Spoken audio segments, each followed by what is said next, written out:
लोकसभा निवडणुकीपूर्वी चंद्रपूर काँग्रेसमध्ये घमासान पाहायला मिळते। दिवंगत खासदार बाळू धानोरकरांच्या पत्नी प्रतिभा यांनी काँग्रेस नेत्यांवर काही गंभीर आरोप केलेत। काँग्रेस पक्षातल्या नेत्यांनी सातत्याने विरोध केला, तर याच विरोधामुळे नवऱ्याचा म्हणजे बाळू धानोरकरांचा जीव घेतल्याचा गंभीर आरोप प्रतिभा धानोरकर यांनी केलेला। तर प्रतिभा धानोरकरांनी पक्षश्रेष्ठींशी बोलावं, माध्यमांसमोर येऊन बोलू नये, तसंच त्यांच्याकडे आधीच आमदारकी आहे असंही शिवानी वडेट्टीवार यांनी म्हटलेलं आहे।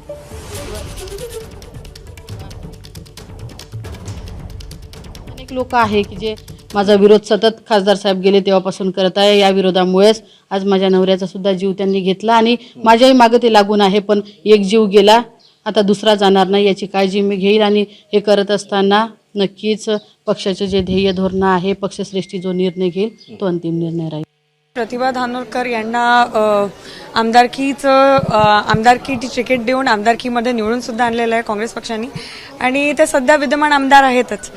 नवीन लोकांना संधी मिळावी ही पक्षाकडे माझा अर्ज होता। स्वर्गीय बाळूभाऊ धानोरकर यांना पक्षामध्ये घेऊन येणारे माझे वडीलच होते।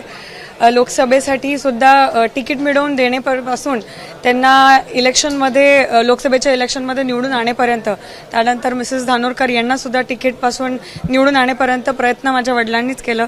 तर जे काही त्यांनी म्हटलेलं आहे मला माहीत नाही त्यांनी कोणाकडे उद्देशून म्हटलेलं आहे, पण असं काही खंत असेल तर याबद्दल त्यांनी जाहीरपणे ज्यांच्याकडे पण त्यांचं असं खंत आहे त्यांनी असं बोलून दाखवावं जाहीरपणे। एबीपी माझा, उघडा डोळे बघा नीट।